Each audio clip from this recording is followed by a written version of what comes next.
বহু প্রতীক্ষা শেষে কুষ্টিয়া মেডিকেল কলেজ হাসপাতালে শুরু হলো মেডিসিন ও শিশু সেবা কার্যক্রম।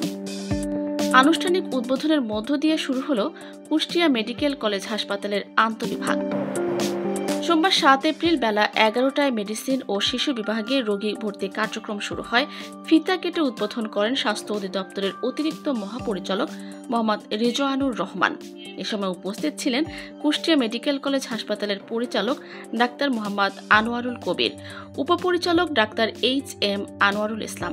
আর উপস্থিত ছিলেন কুষ্টিয়া মেডিকেল কলেজের অধ্যক্ষ ডাক্তার মোহাম্মদ মাহবুবুর রহমান খান, মেডিসিন বিভাগের প্রধান ও সহযোগী অধ্যাপক আকরামুজ্জামান মিন্টু।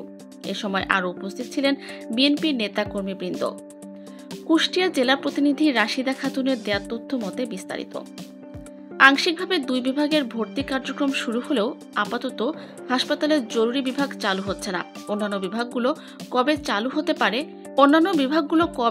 হতে পারে এবং রোগ নির্ণয় যন্ত্রগুলোর কার্যক্রম কবে শুরু হবে তা এখনো জানা যায়নি। অন্যান্য বিভাগগুলো কবে চালু হতে পারে এবং রোগ নির্ণয় যন্ত্রগুলোর কার্যক্রম কবে শুরু হতে পারে, মেডিসিন বিভাগে সর্বোচ্চ 45 জন ও শিশু বিভাগে সর্বোচ্চ 45 জন রোগী ভর্তি করা হবে বলে জানিয়েছে কর্তৃপক্ষ। অনুরোধ রাখবো যে এই ব্যাপারটা আপনারা একটু দেখবেন, যাতে অতিরিক্ত দর্শনার্থীর চাপে আমাদের কার্যক্রম ক্ষতিগ্রস্ত না হয়।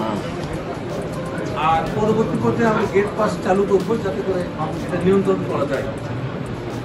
আর যেসব সীমাবদ্ধতা আছে এগুলো সার্বিক সবই আমরা উদ্বোধন কর্তৃপক্ষের সাথে যোগাযোগ চালু করার চেষ্টা করছি, যেটা আমরা শুনছেন আপনারা।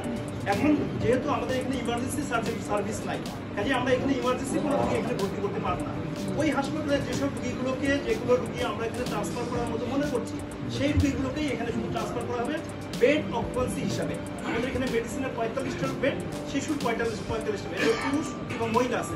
পুরুষ হচ্ছে 22 জন, মহিলা আছে 23 জন এবং শিশুতে 45 জন। এই রোগীগুলো যখন বেড ফাঁকা থাকবে, সেখান থেকে ওখানকার হাসপাতালে যে ডাক্তার যারা ওখানে থাকবেন, তারা যে সব রোগীগুলোকে মনে করছেন যে এখানে ট্রান্সফার করলে এখানে একটু সার্ভিসটা ভালো হবে, সেই রোগীগুলোকেই আমরা শুধুমাত্র সেগুলো আমাদের অতীত অভিজ্ঞতা